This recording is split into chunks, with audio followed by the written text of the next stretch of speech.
사람은 이렇게 착각 속에 살아갈 때가 있어요. 다시 말하면 자기 주제를 모르고 살 때가 있다 하는 것이에요. 하나님이 죄인인 인간을 보실 때 어떻게 보실까요? 산 자로 보셔요? 죽은 자로 보셔요? 죽은 자로 보셔요. 근데 인간은 어떻게 죽은 자로 보는 것이 아니라 쌩쌩하게 살아있는 사람으로 봐요. 이게 착각이에요. 그러니까 영혼이 죽어 있으면 하나님과는 아무 교제도 나눌 수가 없어요. 여러분이 예수 믿고 구원받아서 영혼이 살아있기 때문에 우리가 하나님과 교제도 하고 하나님과 기도하고 이렇게 하는 것이에요. 그러니까 자기가 살았다고 생각하기 때문에 자기는 뭐든지 할 수 있다고 생각을 해요. 사람은 자기 가능성을 버린 적이 없어요. 그렇기 때문에 죽는 순간까지도 내가 뭔가 옳은 일을 했기 때문에 구원받는다고 생각해요. 죽어가는 사람들한테 물어보세요. 그래도 난 착하게 살았기 때문에 좋은 곳에 간다, 그렇게 생각한단 말이에요. 이거는 엄청난 착각이에요. 예수님은 33절에서 제자들에게 아직은 그들과 같이 있지만 이제 내가 너희를 떠나게 될 것이다. 이 말씀을 들은 제자들은 어리둥절했어요. 이 사람 저 사람 눈치만 보고 있었어요.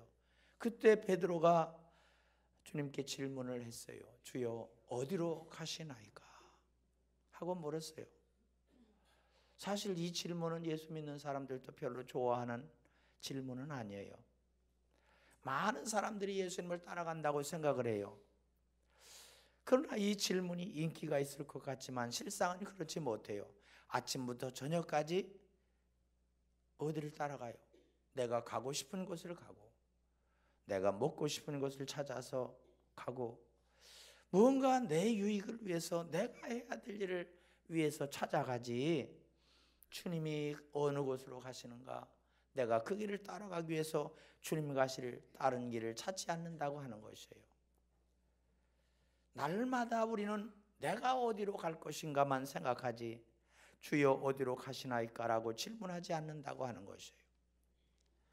여러분, 우리의 신앙생활이란 과연 무엇인가 심각하게 질문을 해봐야 돼요. 그래서 우리가 신앙 수련회를 하는 거예요. 내가 신앙생활을 하고 있는데 제대로 하고 있는가? 여러분, 우리 육신도 건강진단을 하잖아요. 병이 있어서 병원에 가서 진단하는 게 아니에요. 내 건강이 과연 어느 정도인가 건강진단을 해야 되는 것처럼 영적인 진단을 해야 돼요. 그래서 내 영적인 건강이 어느 정도인가를 진단하는, 앞으로 다음 주일부터 4주 동안 주일 예배, 오후 예배 통해서 8번 진찰을 받아야 돼요. 병원에 가서 진찰을 받을 때도 한 군데서 받는 거 아니잖아요.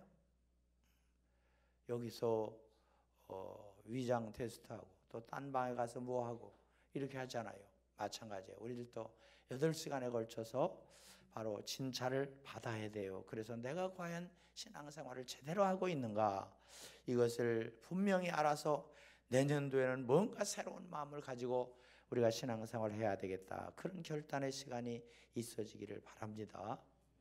신앙생활이란 오늘처럼 이렇게 예배 드리면 신앙생활이지, 물론 예배를 잘 드리는 거 신앙생활이죠. 찬송 부르고 기도하고 또 전도하고 봉사하고 하나님 앞에 물질 드리고 이런 것들이 다 귀한 신앙생활이에요.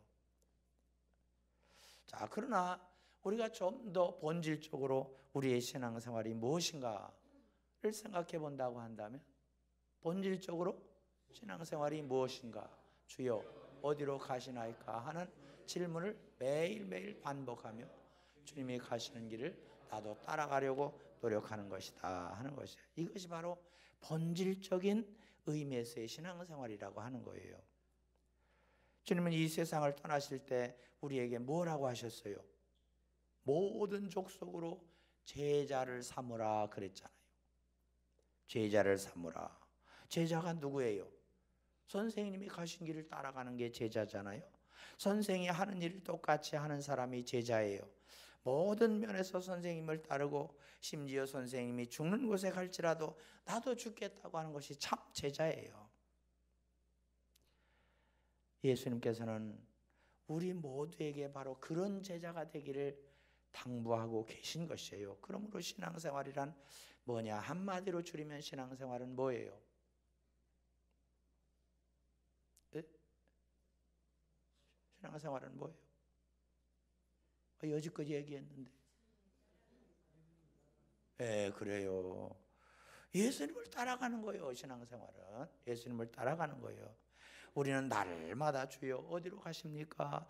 이런 질문을 늘 물어야 돼요. 그런데 우리는 어떻게 보면 어떻게 생각하느냐? 내가 가는 길에 주님이 나를 도와서 내가 하는 모든 일이 잘 되게 해주세요, 이렇게 생각한단 말이에요. 그것이 아니라 항상 우리의 기도가 뭐냐? 주님 가신 길 오늘도 걷게 하옵소서, 도와서 그 길을 가게 해 주옵소서. 그것이 우리의 기도가 되어야 될 줄로 믿습니다. 그럼 왜 주님 가신 길을 따라가야 되는가? 구원을 얻기 위해서 따라가야 된다 그랬어요. 자, 요한복음에 보면 예수께서 이르시되 내가 곧 길이요 진리요 생명이니 나로 말미암지 않고는 아버지께로 올 자가 없느니라 그랬어요. 여러분 구원받기 원하십니까? 그렇다면 예수님이 가신 길을 따라가야 되는 거예요. 예수님이 곧 길이라 그러셨으니까 진리가 되고 생명이 되시기 때문이라 그랬어요. 그러니까 예수님만이 구원의 길을 가르쳐 줄 수 있는 유일한 진리가 되신다 그래요. 왜 그러냐? 구원을 위해서는 두 가지 필요한 것이 충족이 돼야 되는데 사람이 사람을 구원할 수가 없어요. 사람은 왜 그래? 아무리 위대한 종교의 창시자라고 할지라도 그 사람도 죽어야 되잖아요. 죄인이기 때문에. 그렇지 않아요? 영웅이나 성자도 다른 일간을 구원해낼 수가 없어요.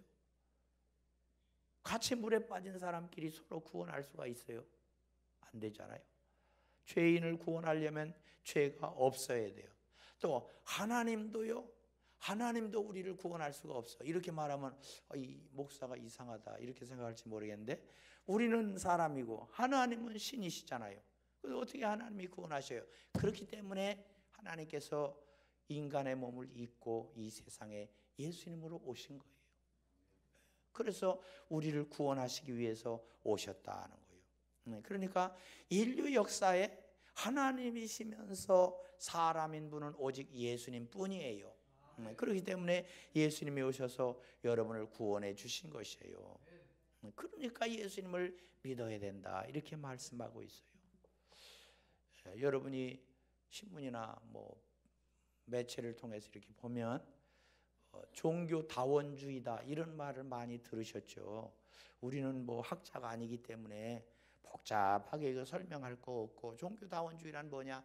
모든 종교에 다 구원이 있다는 거예요. 예. 이것은 세상 사람들이 귀에 얼마나 솔깃하겠어요. 그러면 그렇지, 우리가 믿는 종교에도 구원이 있지 그렇게 생각한다. 그러니까 현대인들일수록 이 소리를 듣기 좋아하는 거예요. 예수님을 믿어야 구원받는다 그러면 기독교는 독선자라고 말하고 고집불통이라고 말하고 그렇게 말해요. 여러분 이것은 그러니까 왜 그러냐? 예수님을 믿으려면 얼마나 부지런해야 돼요. 주일마다 다 이렇게 예배를 드려야 되고, 또 헌금도 꼭 준비해서 드려야 되고, 또 뭐 봉사를 하나 뭐 그것도 해야 되고, 그러니까 얼마나 힘들어요. 그러니까 세상 사람들이 볼 때, 근데 우리가 믿는 종교 1년에 한 번 가도 괜찮아. 이름만 걸어놔도 괜찮고. 그러니까 거기에 설킨 넘어가는 거예요. 종교 다원주의다. 우리에게도 구원이 있다 그렇게 말하는 거예요. 여러분 만약에 여러분이 비싼 돈을 줘가지고 아내한테 다이아몬드 반지를 사줬는데 누가 옆에서 보고 있다.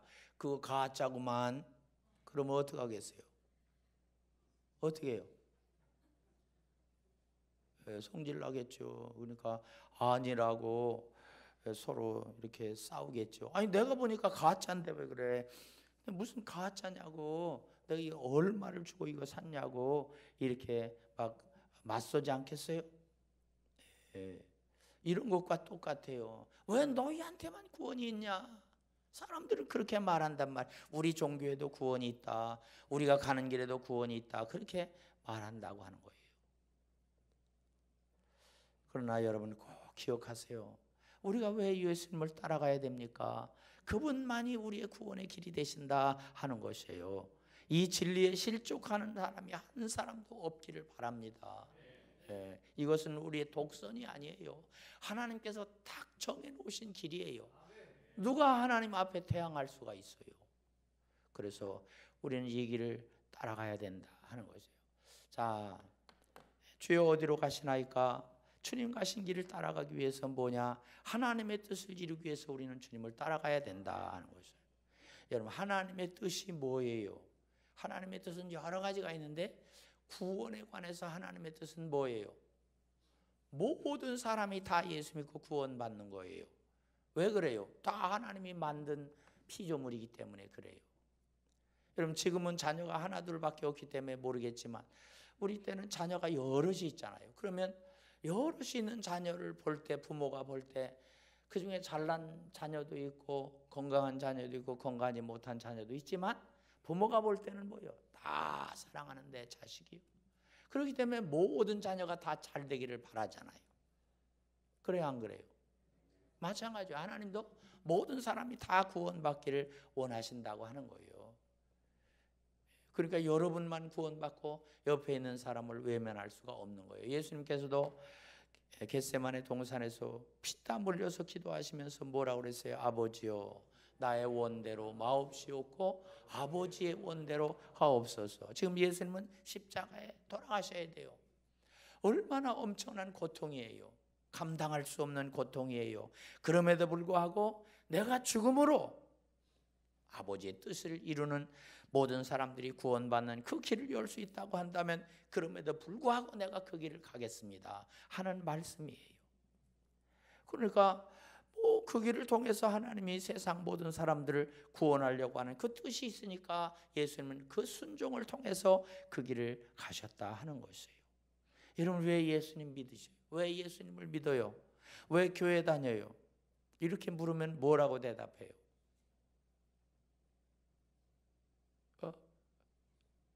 왜 예수 믿어요? 왜 교회 다녀? 그렇게 물으면 내가 구원받기 위해서 다니는 거지. 그리고 내가 천국 가기 위해서 다니는 거지. 그렇잖아요? 옳은 말이에요. 자, 그런데 문제는 뭐냐? 우리는 나 자신이 구원받기 위해서 예수님을 믿어요. 그러나 하나님이 원하시는 것은 내가 구원받는 것에만 만족하고 끝내기를 원하지 않으신다는 거예요. 여기에 문제가 있어요. 만약에 내가 구원받는 것으로 끝난다고 한다면 우리는 반쪽 신앙생활을 하는 것과 같다 하는 거예요. 어떤 면에서 보면 정말 신앙생활에 궁극적인 것이 아니다. 그러니까 내가 일단 구원을 받았다고 하는 확신을 얻은 다음에는 그 다음에는 어떻게 해야 돼요? 눈을 돌려서 세상을 봐야 돼요. 세상의 많은 사람들을 바라봐야 된다. 그리고 하나님께서 그렇게 원하시는 그들의 구원을 우리가 그들이 구원받게 하는데 우리가 도구로 쓰임을 받아야 된다 하는 것이에요. 그러니까 하나님은 여러분 한 분만 구원받는 것으로 만족하시는 분이 아니다 하는 것이에요.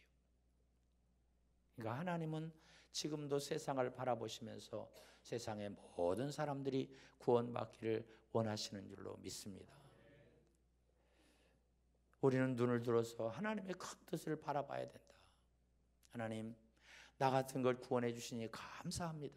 이제 제가 할 일이 무엇입니까?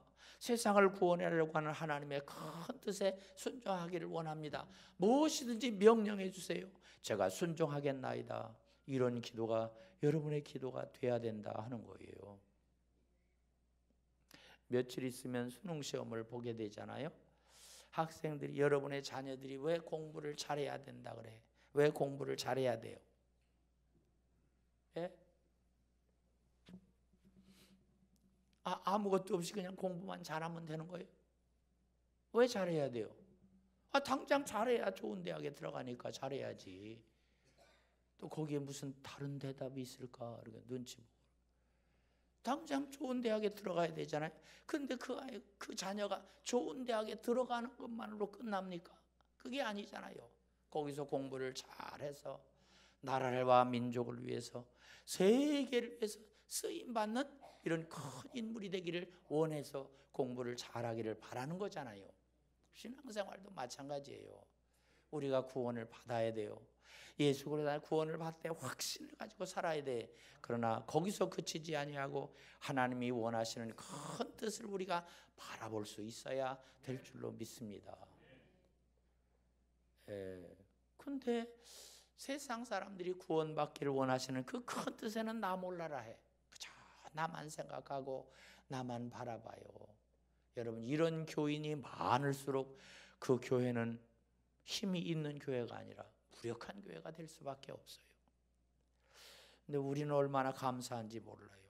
여러분들이 막 세계에 있는 선교사들을 위해서도 기도하고 선교사들을 위해서 헌금하고, 그래서 그들의 생활도 책임지고 그들의 사역을 위해서도 많은 부분 감당하잖아요. 이것이요 얼마나 감사한지 몰라요. 그러니까 어떤 교회가 힘 있는 교회냐? 하나님의 그 큰 뜻을 바라보고 열정을 내는 그런 교회가 힘 있는 교회가 될 줄로 믿습니다. 그러니까 하나님의 큰 뜻에 대해서 관심을 가져야 되는데, 그래서 목사가 어떤 때는 막 이렇게 강력하게 막 설교하고 그러면요, 성도들이 그런데 우리 교회는 그런 사람이 한 사람도 없는 것 같은데 다른 교회 목사님이 그래. 요즘 세상이 어떤 세상인데 그러면서 눈을 부릅뜨고 바라본다는 거예요. 목사를 부릅뜨고 바라봐야 뭘 어떻게. 그리고 또 이렇게 말한다는 거예요. 목사님, 세상을 살아가기가 얼마나 어렵습니까? 가는 데마다 상처 있고 이런데 교회 오면 참 위로해주고 격려해주고 이렇게 사랑을 베풀어야지, 뭘 잘하고 뭘 하라고 강력하게 그렇게 말씀하시면 우리는 갈 곳이 어디입니까? 이렇게 말한다는 거예요. 갈 곳이 어디예요? 교회지. 예? 그래요. 그러면 안 되고요. 정말 우리가 다 위로가 필요하죠. 여러분도 위로가 필요하고 여기는 나도 위로가 필요해요. 정말 세상이 힘들고 어려워요. 경쟁 속에 살아야 되고 모든 세상이 다 경쟁 대상이에요. 위로가 필요 없다는 얘기가 아니에요. 교회도 위로가 있고요, 하나님 말씀에도 위로가 있고 격려가 있고 사랑이 있어요. 그걸 부인하는 자체가 아니라 그것에만 머물러 있으면 안 된다는 거지. 맨날 다독거려주고 칭찬해주고 위로해주고 격려하는 것만 만족하면 안 된다는 거예요. 우리는 어떻게 해야 돼요? 스스로 일어서서 주님 가신 길을 따라가면서 주님, 내가 무엇을 해야 되겠습니까? 이것을 하나님 앞에 구하고 주님 가신 그 길을 따라가기 위해서 힘든 일도 참아내고 어려운 일도 참아내고 그렇게 가는 것이 우리의 신앙생활인 줄로 믿습니다. 그런 길로 우리가 성장해야 된다 하는 것이에요. 그리고 세 번째는 내가 죽어야 주님을 따를 수가 있다 하는 것이에요. 오늘 본문에도 한 가지 놀라운 사실을 발견하게 돼요.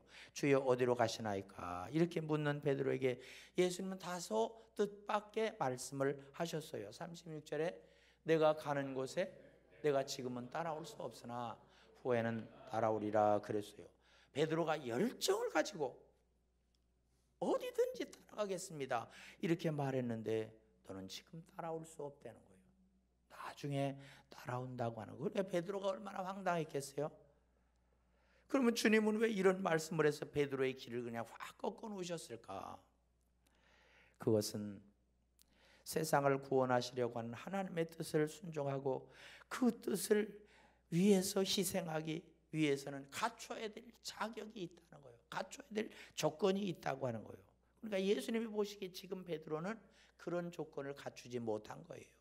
그러면 그 조건이 뭐냐? 37절에 베드로가 이르되 주여 내가 지금은 어찌하여 따를 수 없나이까?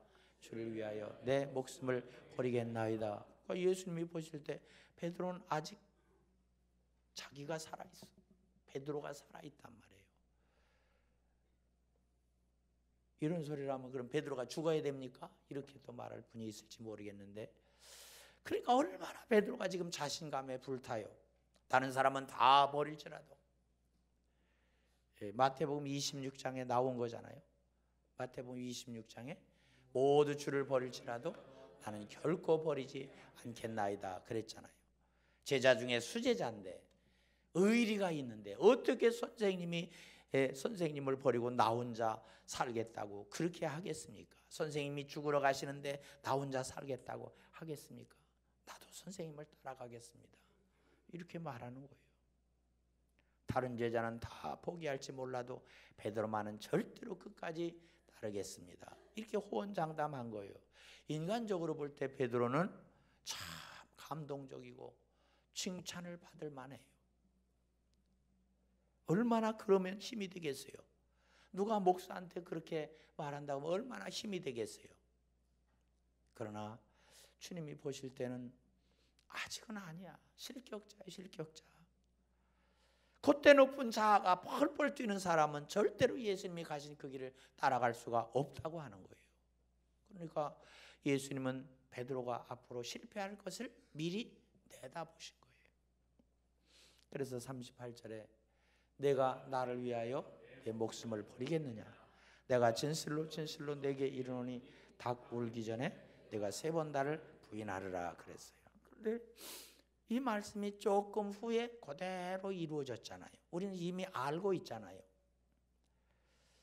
베드로는 실제로 예수님을 3번이나 부인하는 비참한 자리에 떨어졌어요. 하나님이 여러분의 삶 속에서 새로운 일을 시작하려면 내가 죽어야 돼요. 내가 죽지 않으면요 고집불통이 돼가지고 순종을 안 해. 말하잖아요. 왜? 내 방법대로 하려고 하니까 안 되는 거예요. 왜 죽어야 되는가? 하나님께서 나를 통해서 시작하시려면 그것을 감당할 수 있는 인격이 필요하다. 여러분 자녀들에게 말하면 자녀가 말을 안 듣는다 그러잖아요. 왜 그래요? 자녀들이 고집 부린다. 고집 부려. 자기 주장이 있기 때문에 그래요. 그래서 자녀는 몇 학년 정도 되면 그래요. 그전에는 중학생 정도 돼야 되는데 요즘엔 초등학생으로 내려왔다 소리 들었어요. 몇 학년 정도 되면 그래요? 1학년? 그렇게 빨라졌어요? 그러니까 왜 그러냐? 뭐 아는 게 많아지고 이렇게 하다 보면 자기 주장을 자꾸 세우는 거예요. 그러니까 부모님들이 자식 이기는 부모 없다고 당연히 그래야 되는 거로 알고 그렇게 된단 말이에요. 그것을 그대로 주님과 우리와의 관계에서 적용해 보셔요. 우리가 얼마나 아는 게 많고 경험한 게 많고 그래서 주님이 뭐라고 하시면 예 하고 순종을 해야 되는데 이렇고 저렇고 자꾸 따진단 말이에요. 그런 사람은 주님의 뜻을 위해서 따라갈 수가 없다 하는 거예요. 여러분 복싱을 하는데 두 사람이 이렇게 링 위에서 열심히 싸우잖아요. 근데 한 복서가 한 방을 맞고 쓰러졌어요. 그럼 우리가 보통 그걸 보면서 어떤 생각을 해요? 한 방 맞고 쓰러지면 또 일어나겠지 뭐 그렇게 생각하잖아요. 정말 일어나요. 일어나서 또 하다가 두 번째 또 한 방 맞더니 또 쓰러졌어. 그러면 어떻게 해요? 그러면 그때는 어떻게 해요? 그래도 또 일어나겠지 그러잖아요. 두 방 맞고 그냥 끝날 걸 생각하지 않는다. 근데 3번째 일어나서 3번째 다운되면 그때는 어떻게 돼? 이젠 가망이 없다. 이젠 가망 없어. 이제 끝났다. 그렇게 일반적으로 생각해요. 그래서 그 전에 이렇게 보면 3번 다운되면 아예 그 심판이 졌다고 이렇게 선언을 이렇게 하잖아요. 고개를 설레서 이젠 가망이 없다. 여러분 베드로도요 3번 다운당한 사람이요. 예수님을 3번 모른다고 부인했잖아요. 세상에 다른 사람이 그랬으면 몰라요. 수제자잖아요. 수제자. 반장이야 반장. 근데 반장이 예수님을 모른다고 그냥 모른다고 한 게 아니라 아주 맹세를 하면서 모른다고 이렇게 했는데 그것도 누구 앞에서 그랬어요? 여종 앞에서. 여종 앞에서 그냥 모른다고 그랬어요. 그러니까 이게 얼마나 창피한 일이에요. 예수님을 배신한 것이고 우리들은 그렇게까지는 안 했잖아요. 배신한 것이고. 그러니까 베드로는 정말 망신살이 뻗쳤어. 거기에다가 완전히 그냥 KO를 당했어요. 엄치고 뛸 수 없는 상황까지 가게 됐어요. 그래서요 인본주의라고 하는 것이 이렇게 무서운 거예요. 인본주의, 내가 우선인 거 이게 이렇게 무서운 거예요. 하나님을 위해서 내가 뭔가 할 수 있다고 은근히 자기가 가지고 있는 것을 자랑하게 되거든요. 우수한 두뇌를 가지고 있다든가, 화려한 경력을 가지고 있다든가, 부를 가지고 있다든가, 건강을 가지고 있다든가, 뭐 이렇게 되면 이런 것을 가지고 그래도 내가 하나님을 위해서 뭔가 할 수 있다고 이런 생각을 가진다고 하는 것이에요. 그러나 이것은 매우 불행한 일이에요. 주님 가시는 길은 그렇게 해서 따라갈 수 있는 것이 아니에요. 그런 사람이 만약에 내가 따르겠습니다, 그럼 주님 뭐라고 그러시겠어요? 지금은 때가 아니다. 너는 안 된다. 지금 따라올 수가 없다.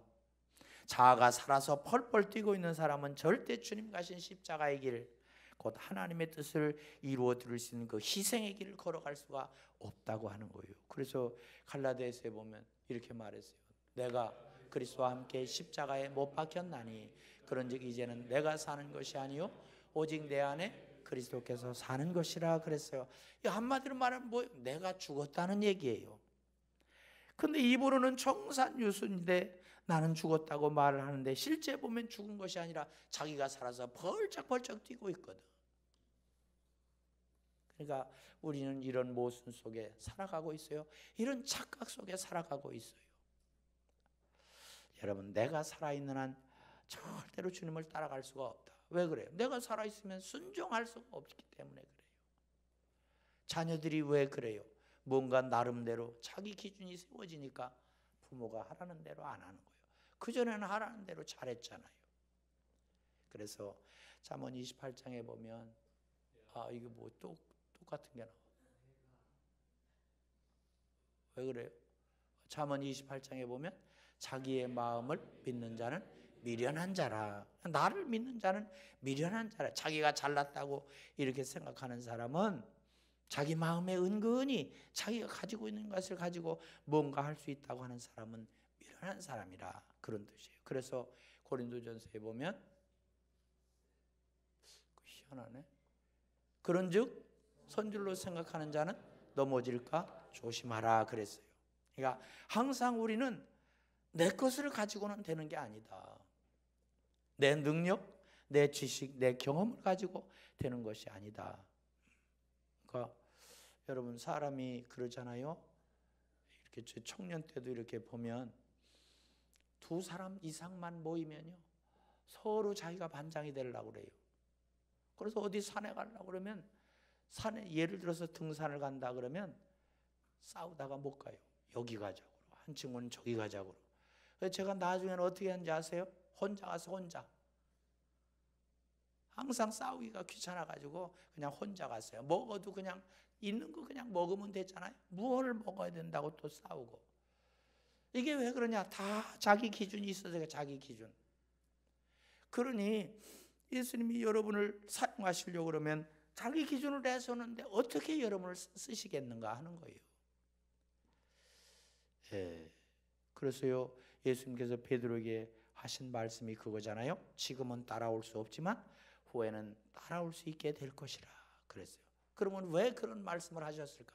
베드로를 훈련시킨 거예요. 고난의 훈련을 시킨 거예요. 그래서 베드로를 작사를 한 거예요. 아주 베드로를 죽였다 그러면 베드로를 죽인 것이 아니라 베드로 안에 있는 자기 자신을 아주 죽게 만들었다고 하는 거예요. 그러니까 뭐예요? 베드로가 지금은 주님을 따라갈 수 없지만 왜 그래요? 따라갈 수 없는 이유는 아직도 베드로가 살아있기 때문에 그렇다. 그런데 후에는 따라갈 수 있다고 하는 거예요. 어떻게 그렇게 가능해졌을까? 베드로가 자아가 산산이 깨어지는 과정을 거치게 되었다 하는 거예요. 여러분이 이미 잘 알고 있잖아요. 베드로는 실패했어요. 베드로는 처참하게 깨졌어요. 왜? 예수님을 모른다고 부인하는 사람이 어떻게 예수님의 제자라고 할 수 있어요? 수제자라고 말할 수가 있겠어요? 그러니까 좌절감도 맛봤어요. 겟세마네 동산에서 예수님 뭐라고 그랬어요? 기도하라 그랬잖아요. 근데 그냥 졸다가 자다가 그만 도망가 버리고 말았잖아요. 자기 혼자 살겠다고. 그러니까 자기가 살아가지고 펄펄 뛰는 베드로의 자아는 완전히 깨지지 않으면 아무것도 할 수 없어요. 그래서 허탈한 마음 가지고 갈릴리 호수에 가서 고기를 잡는데 예수님이 거기까지 오셨잖아요. 오셔가지고 네가 나를 사랑하느냐? 그렇게 물으셨잖아요. 무슨 낯짝으로 사랑한다고 말하겠어요? 그러니까 베드로가 한 말이 뭐예요? 주님이 아시잖아요. 사랑한다는 말을 못하는 거예요.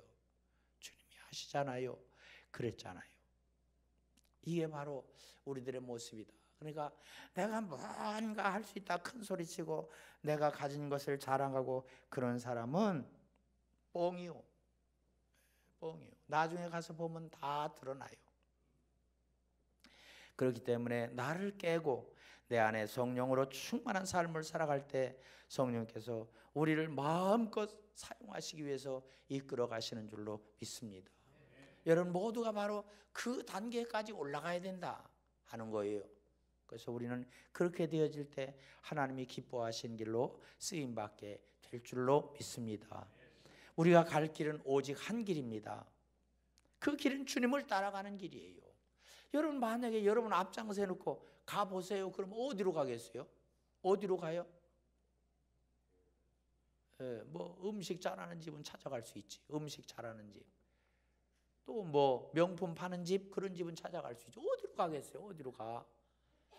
우리는 갈 수가 없어요. 인생의 길 어디로 가겠는가? 천국 가는 길 어디로 가겠어요? 우리는 몰라요. 그러나 주님은 거기서 오신 분이잖아요. 다 아시잖아요. 그러니까 우리는 주님만 따라가면 되는 거예요. 믿습니까? 인도자로 오신 예수님을 따라가는 여러분이 되시기를 바랍니다. 성령님을 따라가는 여러분이 되시기를 바랍니다. 그래서 우리는 항상 아침에 일어나면 그런 기도를 해야 돼요. 주님 어디로 가십니까? 제가 어디로 따라가야 됩니까?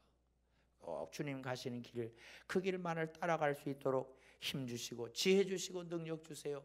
그런 기도가 여러분의 기도가 되어야 될 줄로 믿습니다. 그래서 오늘도 하나님이 기뻐하시는 그 길을 위해서 열심히 따라가는 그런 여러분 모두가 되시기를 주님의 이름으로 축원합니다. 기도하겠습니다.